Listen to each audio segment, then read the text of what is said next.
কৃষ্ণকে দেখতে কত সুন্দর, সেটাই আজকে আমাদের বর্ণনীয় বিষয়। ভগবানকে দেখতে কত সুন্দর, সেটা কি ভাষায় বর্ণনা করা যায়? বলা হচ্ছে অবাং মানস গোচরম, মানে বাক্যেরও গোচর নয়, মনেরও গোচর নয়, তাই অবাং মানস গোচর। ভগবানকে দেখতে কেমন? তিনি কি রূপবান না রূপহীন? পৃথিবীতে 3-4খানা বড় বড় ধর্ম, অনেক ধর্ম আছে পৃথিবীতে, কিন্তু মূলত 4টে ধর্ম বড় ধর্ম, তাই না? মানে ওই ধর্মের সংখ্যায় লোক বেশি, সেই জন্য বড় বলছি, নাহলে সব ধর্মেরই লক্ষ্য এক, সব ধর্মেরই লক্ষ্য এক, মানুষের কল্যাণ সাধন এবং ঈশ্বরের উপাসনা। যে কোনো ধর্মের এই দুটো সাধারণ বৈশিষ্ট্য, তাহলে সব ধর্মই ভালো। কিন্তু বড় ধর্ম বলছি সেগুলোকে যেগুলো লোক সংখ্যা বেশি। পৃথিবীতে সব থেকে বেশি লোক সংখ্যা কোন ধর্মের? খ্রিস্টান ধর্মের। কারণ খ্রিস্টানরা যখনই কোনো দেশ দখল করেছে অমনি সেইখানে খ্রিস্টান ধর্ম প্রচার করে দিয়েছে। এখনো দেখবেন আমাদের দেশে পাড়ায় পাড়ায় খ্রিস্টানরা নতুন নতুন করে খ্রিস্টান বানানোর জন্য একদম কি বলবো আদা জল খেয়ে লেগেছে, তাই না? দলে দলে লোককে খ্রিস্টান বানাচ্ছে, তলে তলে, কখনো শিক্ষার লোভ দেখিয়ে, কখনো অর্থের লোভ দেখিয়ে। ভারতবর্ষে খ্রিস্টান হয়েছে দলে দলে মানুষ, প্রধানত শিক্ষার লোভে এবং অর্থের লোভে। তাহলে এই যে খ্রিস্টানরা যেখানে যেখানে দেশ দখল করেছেন সেইখানেই ধর্ম প্রচার করেছেন। ইসলাম ধর্মেরও একই ব্যাপার, যেখানে যেখানে তারা দেশ দখল করেছেন সেইখানে পুরনো ধর্মকে একদম ধূলিসাৎ করে দিয়ে নিজের ধর্মকে প্রতিষ্ঠা করেছেন। তার সব থেকে বড় উদাহরণ ইরান। ইরানের একটা নিজস্ব ধর্ম ছিল, কিন্তু সেই ধর্ম প্রায় লুপ্ত হয়ে যাবার পথে। ধর্ম বাঁচানোর জন্য ইরান থেকে কিছু লোক ভারতবর্ষে পালিয়ে এসেছিল, তাই ইরানের ধর্ম ভারতবর্ষে টিকে আছে। ইরানে টিকে আছে কিনা সন্দেহ। তার সব থেকে বড় উদাহরণ হচ্ছে টাটা জামশেদজি, যার লরি, যার গাড়ি, টাটার গাড়ি, টাটার লরি, টাটার সেফটি পিন, টাটার নুন, টাটায় টাটায় একদম চারিদিকে কোম্পানিতে ছেয়ে গেছে। এই টাটা কিন্তু হিন্দু নয়, ইরানের হিন্দু। ইরানে তাদের হাজার হাজার বছর প্রাচীন ধর্ম, সেই ধর্ম তারা বাঁচাতে পারেনি, ইরানে ভারতে এসে বাঁচিয়ে রেখেছে। ভারতে কেউ তাদেরকে জোর করে ধর্মান্তরিত করেনি, তারা নিজেরা নিজের সসম্মানে ধর্ম বজায় রেখে ভারতবর্ষে ব্যবসা করছে। তাহলে পৃথিবীতে সব থেকে বেশি লোক হচ্ছে খ্রিস্টান ধর্মে, তারপরেই জনসংখ্যার দিক দিয়ে মুসলমান ধর্ম, এবং তারপরেই জনসংখ্যার দিক দিয়ে হিন্দু ধর্ম, আর তারপরে জনসংখ্যার দিক দিয়ে বৌদ্ধ ধর্ম, তারপর আর যা যা আছে শিখ ধর্ম, অমুক তমুক, জৈন, শিখ, এরা সব সংখ্যায় অল্প কিন্তু বড় বড় ধর্ম। যেমন জৈন ধর্ম খুব বড় ধর্ম, কিন্তু সংখ্যায় অল্প। রাজস্থানে কিছু আর গুজরাটে কিছু। মূলত জৈন ধর্মের ব্যাপক প্রসার দেখা যায় রাজস্থান আর গুজরাট, কারণ ওই দেশে বৈশ্য জাতির লোকেরা বেশি করে জৈন ধর্ম গ্রহণ করেছিল। কারণ বৈশ্য জাতির লোকেরা দেখলো যে হিন্দু ধর্মে থেকে আমরা তো ব্রাহ্মণের উপরে উঠতে কোনোদিনই পারবো না, কিন্তু জৈন ধর্মের নাম লেখালে অন্তত সমাজের উপরে আমাদের স্থান থাকবে। সেই জন্য বৈশ্য জাতির লোকেরা বেশিরভাগ জৈন ধর্ম অবলম্বন করেছেন এবং তারা সসম্মানে ব্যবসা করে চলেছেন সারা ভারতবর্ষ বা সারা পৃথিবী জুড়ে। তাহলে এই যে বড় বড় ধর্ম, সমস্ত ধর্মে ঈশ্বর সম্পর্কে আলোচনা আছে, কিন্তু ঈশ্বরের রূপ আছে না রূপ নেই, এটা একটা বড় প্রশ্ন। কোন কোন ধর্ম বলে ঈশ্বর রূপবান, আবার কোন কোন ধর্ম বলে ঈশ্বর জ্যোতি স্বরূপ, রূপ নেই এটা তো জ্যোতি আছে। আবার কোন কোন ধর্ম বলে ঈশ্বর জ্যোতিও নয়, মূর্তিও নয়, কিছুই না, নিরাকার একটি স্বরূপ ঈশ্বর। যেমন বৌদ্ধ ধর্মে কোনো মূর্তি বা কোনো জ্যোতি বৌদ্ধ ধর্মে স্মরণ করা হয় না। তাহলে ভগবানের কি আসলে রূপ কিছু আছে না নেই? এই প্রশ্ন যদি করেন তাহলে বাংলার কবি সব থেকে ভালো উত্তর দিয়েছে। বাংলার কবি সব থেকে ভালো উত্তর দিয়েছেন যে তিনি একই সঙ্গে রূপবান আবার রূপহীন। বলে একই সঙ্গে রূপবান আর রূপহীন হয় কি করে? এটা তো একটা ছেলে ভুলোনো কথা। একই সঙ্গে রূপবান আর রূপহীন হয় কি করে হবে?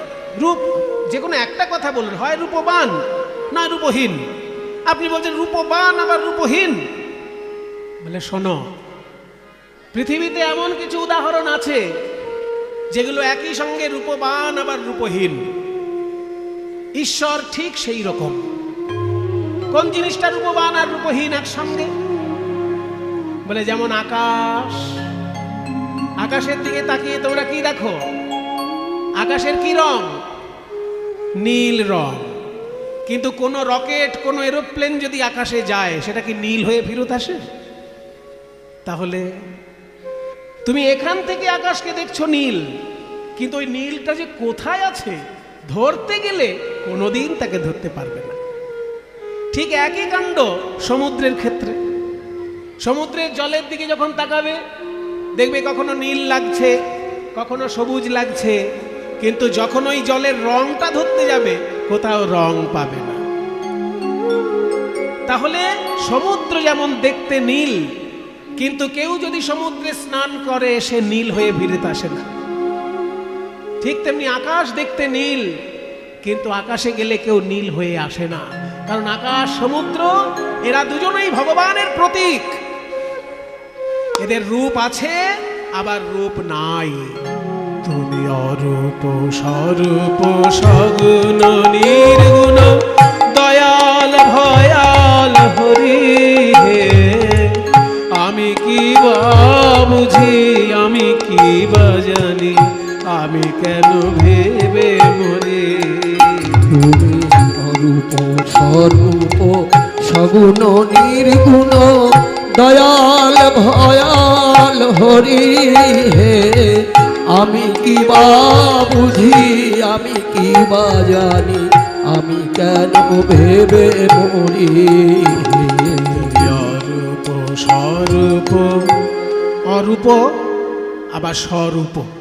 রূপ আছে আবার নেই। যেমন আকাশ, যেমন সমুদ্র। সগুণ নির্গুণ। তোমার ভেতরে গুণ প্রকাশ পায়। শ্রীকৃষ্ণের 64টা গুণ আছে। সারা প্রত্যেক মানুষের ভিতরে একটা গুণ থাকতে পারে, একাধিক গুণ থাকতে পারে। এক একটা মানুষ বহু গুণে গুণান্বিত হয়। কি বাবা, আছে না? একই লোক অনেক গুণে গুণান্বিত। তা একটা মানুষের সব থেকে বেশি কতগুলো গুণ থাকতে পারে? শাস্ত্র বলছে যে যত বেশি গুণান্বিত হোক, 50টার বেশি একটা মানুষের মধ্যে গুণ কখনো হবে না। একটা মানুষের সর্বাধিক গুণাবলী থাকতে পারে 50টি। আর দেবতাদের ভিতরে আরো 5টি গুণ বেশি। দেবতাগণ 55 গুণে গুণান্বিত। আর দেবতাদের মধ্যে শ্রেষ্ঠ দেবতা বিষ্ণু, তিনি 60 গুণে গুণান্বিত। আর শ্রীকৃষ্ণের ভিতরে ওই বিষ্ণুর 60টি গুণ তো আছেই, তার সঙ্গে আরো 4টি গুণ তার নিজস্ব।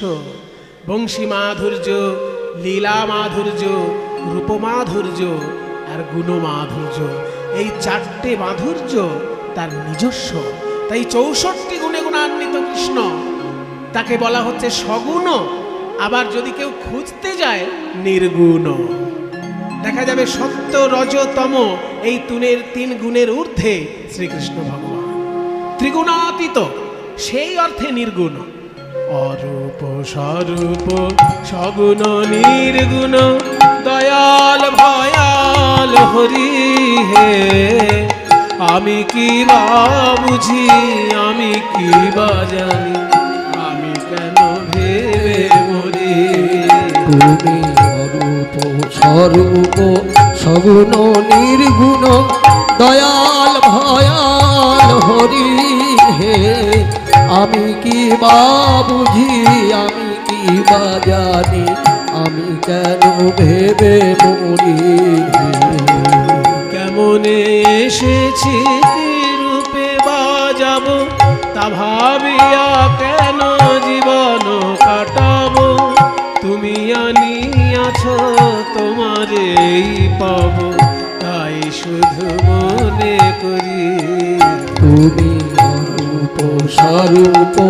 সগুণ নির্গুণ দয়াল ভয়াল হরি হে। আমি কি বা বুঝি, আমি কি বা জানি, আমি কেন ভেবে মরি।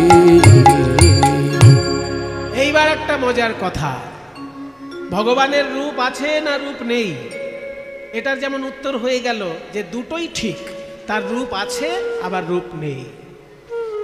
তুমি যদি ভক্তি দিয়ে তাকে বিশ্লেষণ করো তাহলে রূপ খুঁজে পাবে, আর যদি যুক্তি দিয়ে তাকে কাটাছেঁড়া করতে চাও তাহলে রূপ খুঁজে পাবে না। যুক্তি দিয়ে যদি ভগবানকে খোঁজো রূপ পাবে না, আর ভক্তি দিয়ে যদি রূপ খোঁজো তোমার কাছে অনেক রূপে ধরা দেবে। 10 অবতারের 10টা রূপ, আবার 10 মহাবিদ্যার 10টি মাতৃরূপ, সবই তো ভগবান। 10 অবতারের 10টি রূপ জগৎ পিতার পিতৃরূপ, আবার 10 মহাবিদ্যার মধ্যে জগৎ মাতার মাতৃরূপ। এই মাতৃরূপে পিতৃরূপে বহু রূপে তিনি বিশ্ব ব্রহ্মাণ্ডে বিরাজ করছেন। কাজেই তুমি যদি ভক্ত হও তোমার সামনে নানা রূপে তিনি ধরা দেবেন, আর তুমি যদি অভক্ত যুক্তিবাদী হও তোমার কাছে তিনি রূপহীন রূপে ধরা দেবেন। তাই দুটোই ভগবানের রূপ।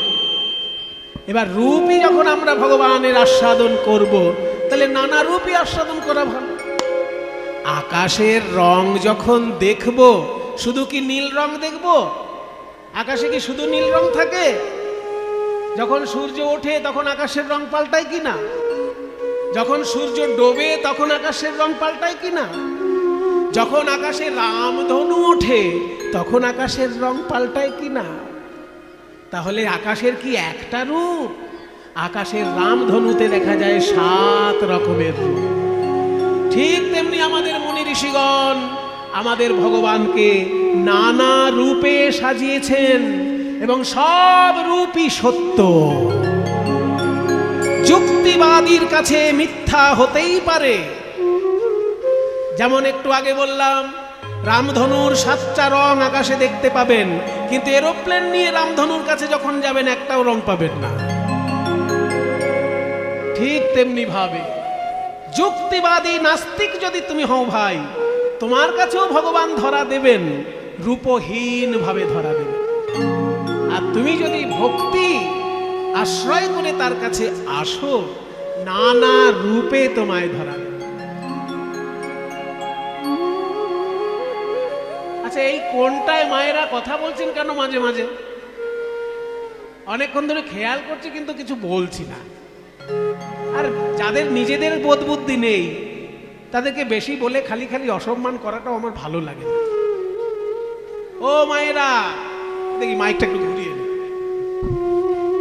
তোমাদের নিজেদের যদি বোধ বুদ্ধি না থাকে তা আমি অসম্মান করলে তোমাদের ভালো লাগবে? বলো। আমি কিন্তু অনেক গালাগালি জানি, কিন্তু একটাও দেব না, কারণ এটা বেদব্যাসের আসনে দাঁড়িয়ে আমি কথা বলছি। যে পাড়ায় আমার জন্ম, বাবা জন্ম থেকে গালাগাল শুনে বড় হয়েছে। কারণ যেখানে আমার জন্ম তার পূর্ব দিকে মাতাল থাকে, পশ্চিম দিকে মাতাল থাকে, দক্ষিণ দিকেও মাতাল, উত্তর দিকেও মাতাল, 4 দিকে 4 মাতালের মাঝখানে আমার বাড়িটা। মদ খেয়ে এসে বউকে যে গালাগালি দিত সে সব আমার মুখস্থ আছে। কিন্তু আমি যে আসনটায় দাঁড়িয়েছি মায়েরা, এটা ভদ্রলোকের আসন, এটা হচ্ছে আচার্যের আসন, এটা হচ্ছে বেদব্যাসের আসন, নারদ মুনির আসন। সেই জন্য গালাগালি তো আমার মুখে শোভা পাবে না। ওই জন্য ভদ্রভাবেই বলছি, আপনারা কেউ কথা বলবেন না। যদি কথা বলার ইচ্ছায় বাড়ি চলে যান না, গিয়ে বরের সঙ্গে যত খুশি গল্প করুন। আপনার ঘরে গিয়ে আপনি বরের সঙ্গে গল্প করবেন, কে আপনাকে বাধা দেবে? কিন্তু এখানে বকবক করলে যারা দূর থেকে কীর্তন শুনতে এসেছে তাদের অসুবিধা হবে। আমার কিছু নয়, আমার কিন্তু টাইম শেষ হলেই কীর্তন বন্ধ হয়ে যায়। কিন্তু যারা দূর থেকে কষ্ট করে এখানে এসেছেন কীর্তন শুনতে তাদের কষ্ট হবে যে এত আশা নিয়ে এলাম, ওই গ্রামের মায়েরা বকবক করেই সময়টা নষ্ট করে দিল। এই অভদ্রতা করবেন না। ঘুম পেলে ঘুমিয়ে পড়ুন, আর বকবক করার ইচ্ছা হলে বাড়ি যান। প্রয়োজনে ঘুমিয়ে পড়ুন কিংবা বাড়ি যান। এখানে বকবক করার জন্য কিন্তু আপনাদেরকে কেউ নিমন্ত্রণ জানায়নি। জয় নিতাই।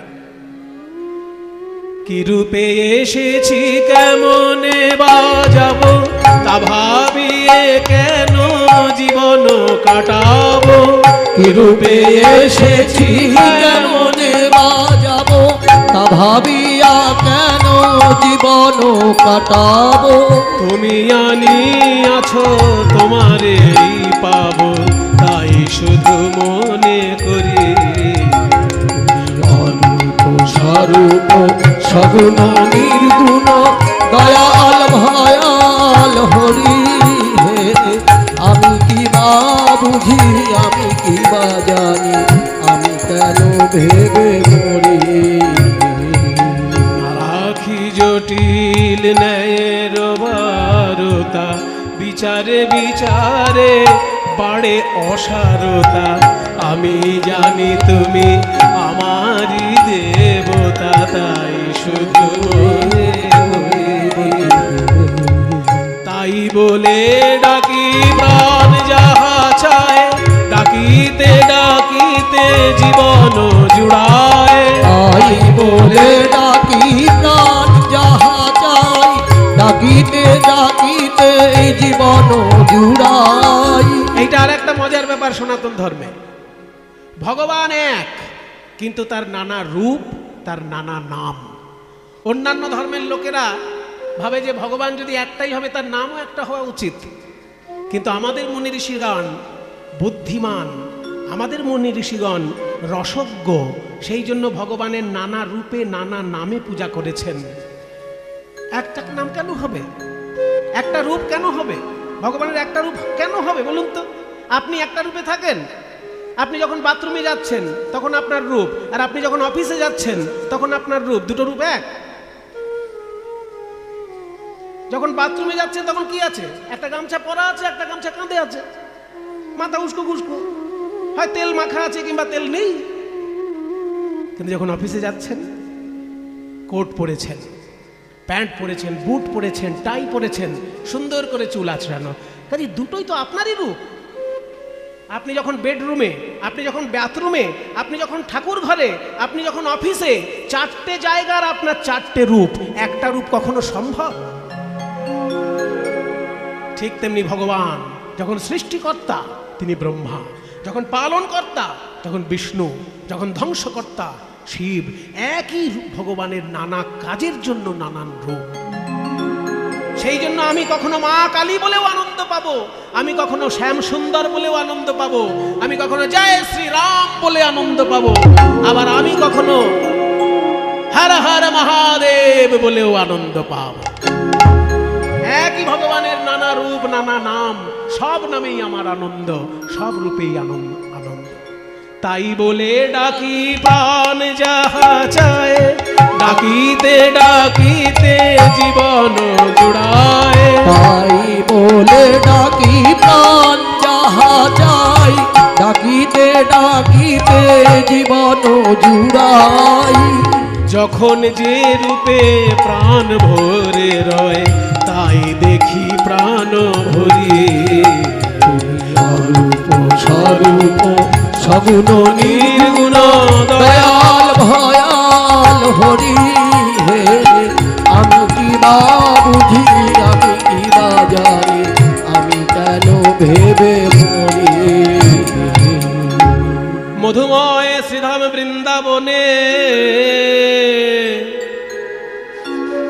বেলিয় সকালে রাধারানী আমার যমুনায় জল আনতে গিয়ে ওই ভুবন মোহন গোবিন্দ রূপে নয়ন দিয়ে যখন ঘরে এলেন তার সোনার কলসি যমুনার জলে ভাসাইয়ে এলেন শূন্য কলসি নিয়ে গেছিলেন জল আনতে কিন্তু রূপে নয়ন দিয়ে সোনার কলসি জলে ভেসে গেল সোনার কলসি আর ঘরে এলো না কিবা যমুনা যাইয়া শ্যামের দেখিয়া ঘরে আইল বিনোদিনী আরে কি বা যমুনা যাইয়া শ্যামের দেখিয়া ঘরে আইল বিনোদিনী বিরলে বসিয়া কাঁদিয়া কাঁদিয়া রাইধনী আমার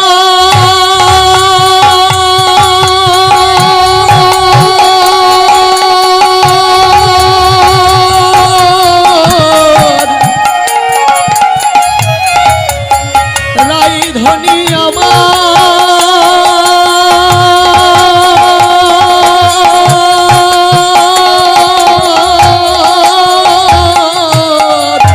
বিরলে বসিয়া কাঁদিয়া কাঁদিয়া দেয়া এসে মোর পোখানি হেন কালে তথা আইলা ললিতা রাই দেখি বারতরে হেন কালে তথা তথা আইলা ললিতা রায় দেখিবার বলে কি লাগিয়া ধনি এমন হইলে রাধে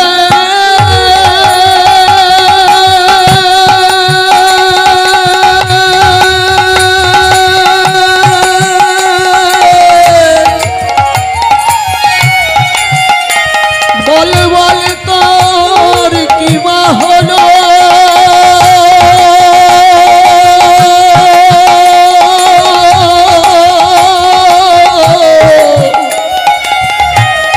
নিরজনে বসে বসে কাঁদছ কেন রাধে গো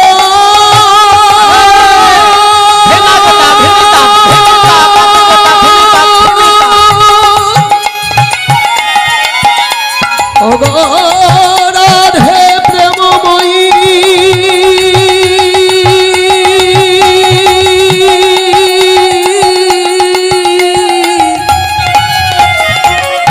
নিরজনে বসে বসে কাঁদছ কেন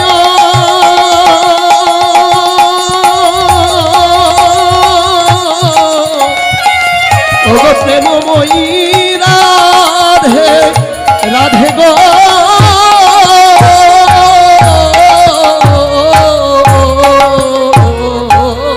কি লাগিয়া ধনি এমন হইলে কেন বা নয়ন ঝুরে এই রূপ দেখে কেউ কাঁদে নাকি গো রূপ দেখে কেউ কাঁদে নাকি গো বল গো রাধে তোর কি হয়েছে রূপ দেখে কেউ কাঁদে নাকি গো বল গো রাধে কি হয়েছে রূপ দেখে কেউ কাঁদে নাকি গো